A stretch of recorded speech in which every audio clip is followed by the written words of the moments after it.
The Angry Lion. Once a lion, enraged and consumed by hatred, was searching for another lion that had escaped, intending to kill it. He came upon a well and looked into it. There he saw his own reflection in the water. Believing it to be the enemy he sought, he leaped in and perished. Those who are consumed by fury often harm themselves more than they harm others. Sick 98. The Lion's Feast. A lion prepared an elaborate banquet for the other wild animals, which included chickens, thrushes, and other birds, both roasted and boiled. The dog, cat, and other carnivorous animals greatly enjoyed this feast. However, the herbivores who fed on grass and barley found the meal unappetizing.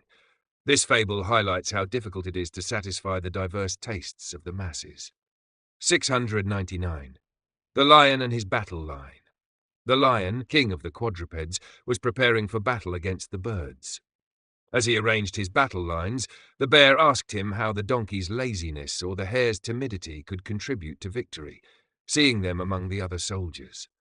The lion replied, "The donkey will rally the soldiers to battle with the sound of his trumpet, while the hare, with his swift feet, will act as a messenger." This fable shows that no one is so insignificant that they cannot be useful in some way. 700. The Lion King and his Royal Court. Once, King Lion decided to review the various species of animals under his rule. He ordered each type to send representatives to him. A letter sealed with the royal seal was circulated, informing everyone that the king would host his subjects for a full month, with a grand feast prepared. Through this generosity, the king displayed his power to his subjects. The animals arrived at the royal court. But what kind of court was it? A charnel house, whose stench was enough to make them nauseous. The bear, disgusted, closed his nostrils. Offended by the bear's reaction, the lion banished the fastidious bear to Pluto's realm. The monkey, applauding the lion's anger and praising his foul-smelling den with excessive flattery, was punished for the insincere praise. This Lion King was much like Caligula. The fox, standing nearby, said, "What do you smell? Tell me and don't pretend." The fox then added, "Please excuse me, for I have a cold and have lost my sense of smell." Thus the fox managed to extricate herself. The lion, the fox, and the monkey. The lion, having gained power over the animals, commanded that those without the honor of a tail be exiled from his kingdom. The fox, frightened, began gathering her belongings in preparation for exile. The monkey, also preparing to leave, reassured her, saying, "The edict doesn't apply to you, as you have enough tail to survive." "You speak the truth," replied the fox, "and your advice is sound. But how do I know whether the lion will count me among those without a tail?" This fable teaches that those living under a tyrant, even if innocent, are often punished as though guilty. The Court Lion and the Fox. A lion, caught in a snare, struggled with all his strength to break free. The harder he pulled, the tighter the snare became. A fox, passing by and observing this, said, "My king, you will not escape by strength, but by cunning. The snare needs to be loosened and untied, not pulled." When the lion followed her advice and loosened the snare, he was immediately freed and escaped. This fable shows that intelligence is far superior to brute force. Low Son, the Bears and the Foxes. A lion had 3 sons. After their mother died, the lion sought another wife.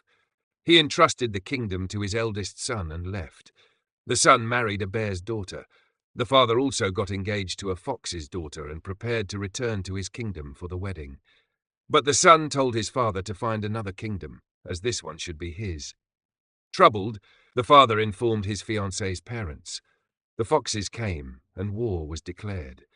The foxes, relying more on their cunning than weapons, ordered deep pits to be dug and covered with honey-coated branches. On the appointed day, the lion's son arrived with a large army of bears. But as soon as the bears smelled the honey, they approached the coated branches and fell into the pits. Thus, victory went to the father, and he reclaimed the kingdom that had been denied to him. Tash 704. The Fox and Her Wishes. A fox, about to enter a farmer's house where she had heard chickens, wished for the hole she had to pass through to be wider.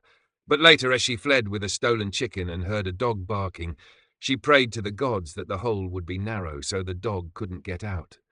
This fable shows that mortals change their wishes according to their circumstances. 705. The fox and the ant. A fox, tired of her den and hiding place, decided to live in a more open and elevated location to enjoy better weather. She was already gathering wood and stones to build her house when an ant met her. After inquiring about the fox's plan, the ant approved of her enjoying healthier air but warned it wouldn't be safer. The ant seriously advised her not to change her home if she wanted to ensure her safety and security, to trust this advice, and to remember how much the common people hated her. Deterred by the ant's counsel, the fox returned the stones and wood and no longer thought about changing or building a new home. This teaches that before undertaking any work, one should consider its end result. 6. The Little Fox and the Bell. A little fox lived near a river.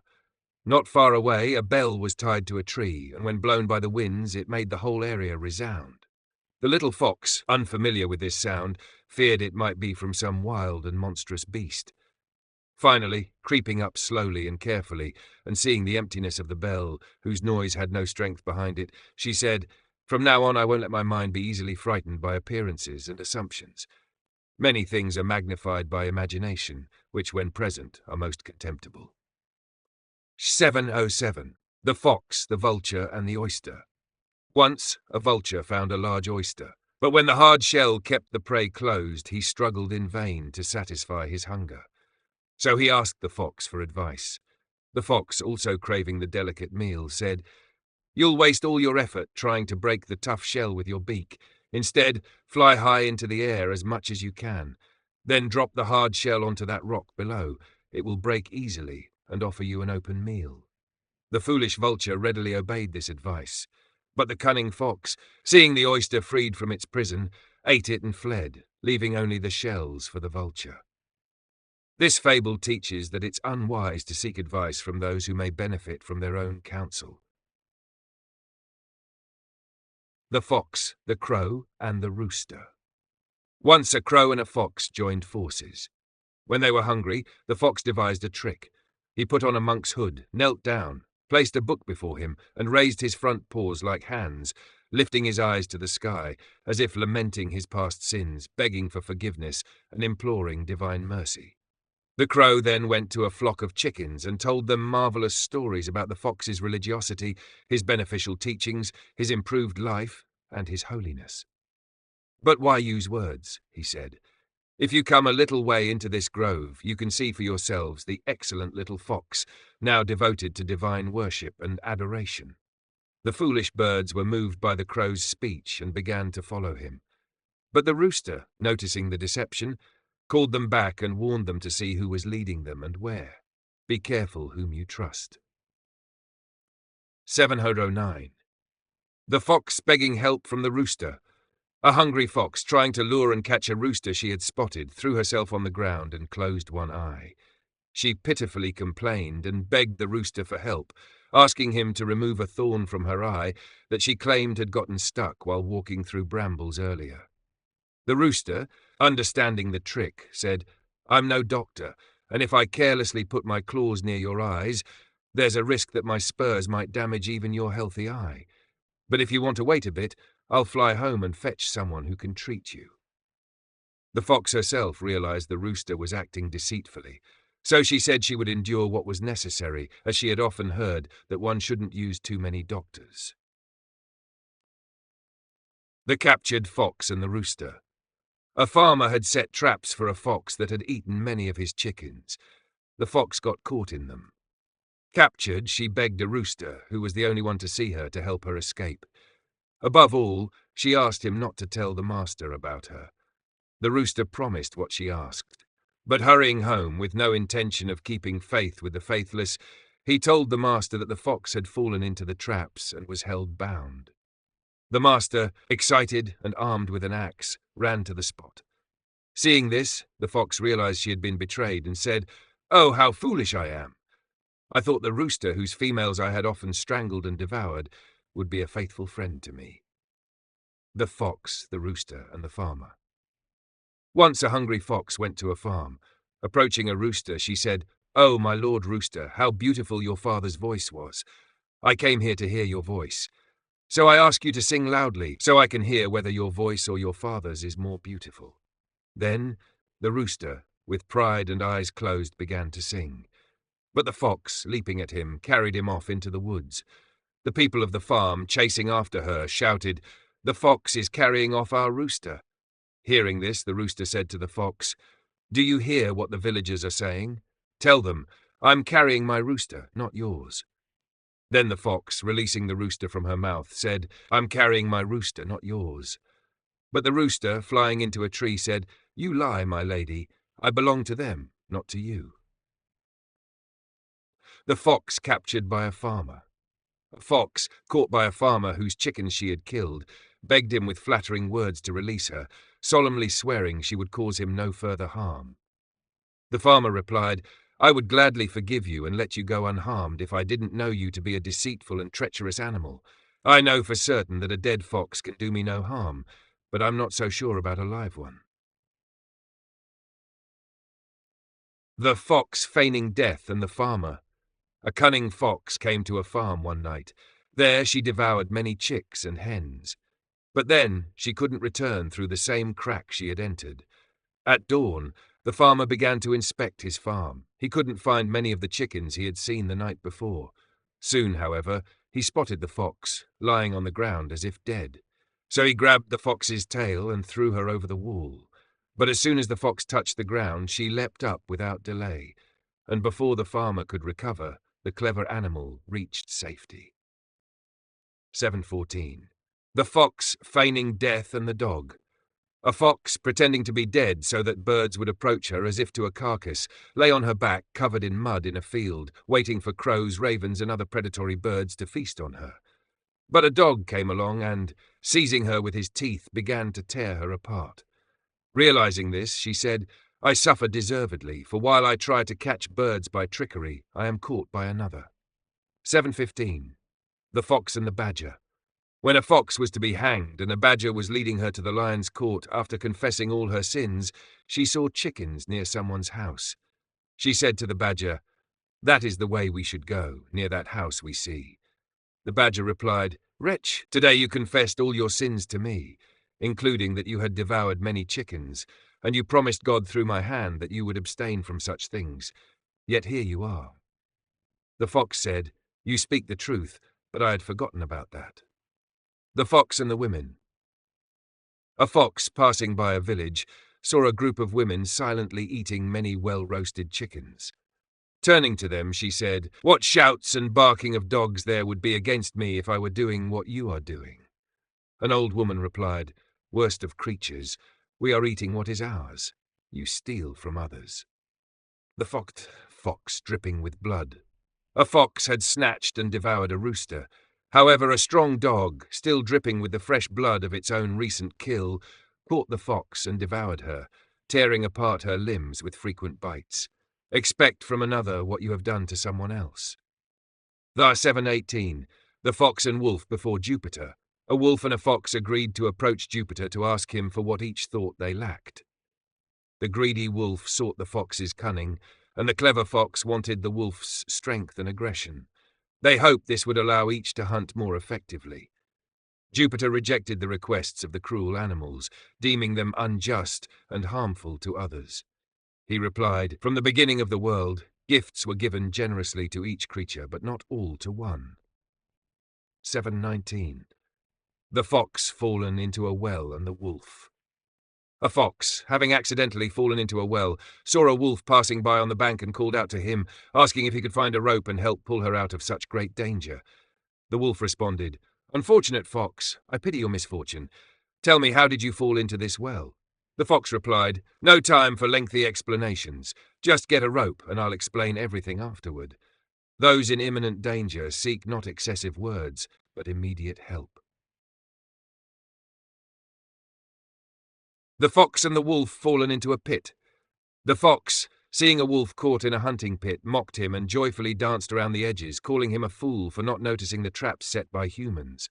But while she was dancing carelessly, the ground beneath her gave way, and she fell headlong into the pit. The wolf, watching this, said, "Now at last I will take solace in my death." seeing the fox who mocked me perish with me. The fox and wolf in the larder. A wolf met a fox and said, "I'm so hungry, I don't know where I can find any prey." The fox replied, "If you follow me, we'll feast abundantly." The wolf responded, "I'll gladly follow. Let's go quickly, my hunger torments me." The fox led him to a larder, entered first through a small hole, with the wolf following but struggling due to the narrowness of the hole. Inside, they found a large supply of meat and fish. The fox, remembering the tight hole she had passed through, ate sparingly. The wolf, however, gorged himself. Meanwhile, they heard a commotion from the household, and servants arrived with dogs and clubs entering the larder. The fox, hearing this, quickly fled through the hole and escaped. The wolf, however, was unable to escape due to his bloated belly and was caught, beaten, and torn apart by the dogs. The fox, the wolf, and the cheese. While the calm water of a well reflected the image of the full moon like a mirror, a hungry fox happened to come by, searching for food.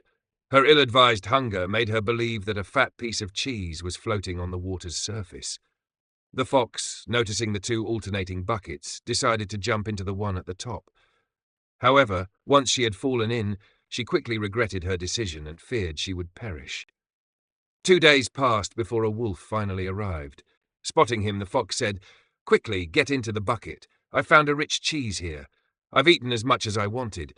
Now that I'm full, I must leave this cheese so worn down, as you can see." The moon had waned, and with it its reflection. The gullible wolf obeyed. He helped the fox up, and with little concern for what would happen to him, left the fox stuck in the shallow water. The wolves and the farmer. A farmer was carrying a skinned ram to the market, followed by wolves. The farmer asked them, "How long do you intend to follow me?" The wolves replied, "How long?" "As long as you carry the ram." The farmer said, "I'd rather let go of the ram than have such companions," and immediately he threw away the ram. 74. The wolf and two dogs. A wolf, watching from a high vantage point, saw two dogs, guardians of a flock of sheep, fighting each other and tearing at each other with bites. He thought he could safely attack the sheep. So, with great speed, he rushed at the flock. When he seized an especially fat sheep, he quickly fled. The dogs, seeing this, abandoned their domestic fight and pursued the fleeing wolf, inflicting such wounds on him that he could barely escape. Later, another wolf asked him why he had attacked the flock alone when there were such strong defenders. He replied, "I was deceived by their domestic quarrel." The wolf and the shepherd, godfathers. A certain head of household had 12 sheep. He planned to travel and entrusted his sheep to a wolf, his godfather, who swore to guard them well. The man left immediately. Meanwhile, the wolf, thinking about the sheep, ate one each day. When the man returned, he found only 3 sheep left. The man asked his godfather what had happened to the others. The wolf replied that death had come upon them naturally. The man said, "Give me the skins," and the marks of the wolf's teeth were found. The man said, "You are guilty of death," and had the wolf hanged. The 6. The wolves and the shepherds. When Phaedrus was about to make a treaty with the Athenians, with the condition that they hand over their orators, Demosthenes told the people a fable to illustrate the king's cunning plan. He said that once wolves made a pact with the shepherds that they would never again attack the flocks if they were given the dogs. The foolish shepherds agreed to the condition, but when the wolves saw the sheepfolds unguarded, they attacked and tore apart the whole flock. The wolf in the shepherd's clothing. A wolf, who rarely managed to steal a sheep from a nearby shepherd, decided he needed the cunning of a fox. So he resolved to wear a disguise. Taking a shepherd's cloak, he also grabbed a staff and a flute to complete the act. Holding the staff between his front paws, he crept toward the shepherd, who was sound asleep on the grass, while the dog and sheep also slept. The flute remained silent. At first, the wolf stayed quiet, but soon, wanting to imitate the shepherd's voice as well, he tried to speak. However, unable to mimic the voice properly, he suddenly let out a howl that echoed through the woods. At once, everyone, the shepherd, the dog, and the sheep, woke up and saw through his deception. The miserable wolf, tangled in his stolen clothing, could neither flee from the crowd nor defend himself. Deception is always uncovered. A wolf should act like a wolf. The wolf in sheep's skin. A wolf, dressed in sheep's skin, blended into the flock and killed a sheep every day. But when the shepherd noticed, he captured the wolf and hung him from the tallest tree. When other shepherds asked why he had hung a sheep, he replied, "The skin, as you see, is that of a sheep, but the deeds were those of a wolf." Psalm 729. 2 wolves, sheep, and a shepherd. 2 hungry wolves eyed a flock, but hesitated out of fear. The sheep were defenseless, but the shepherd was strong, and the dogs were alert. What to do? 1 wolf hid behind dark bushes, lying in wait. The other boldly rushed toward the woolly flock. As soon as the dogs spotted him, they barked furiously and charged. The shepherd, filled with rage, shouted, "Get him! I'll strike him down!" But the wolf, swift on his feet, dashed into the forest and soon escaped his pursuers. The shepherd, disheartened, returned to his flock, still shaken from the chase. Alas! While he was away, the second wolf attacked, snatched his prey, and slipped away by familiar paths to where his companion waited, jaws dry with hunger. Not all danger lies where it seems most obvious. 7:30. The wolf and the lamb following a goat. A wolf came across a lamb walking behind a goat and asked, "Why have you left your mother to follow that foul-smelling creature? You should go back to her. Her udders are still full of milk." But the lamb replied, "O wolf, my mother entrusted me to this goat. He is responsible for my safety. I must obey my parent rather than you, who would lure me away with sweet words only to tear me apart."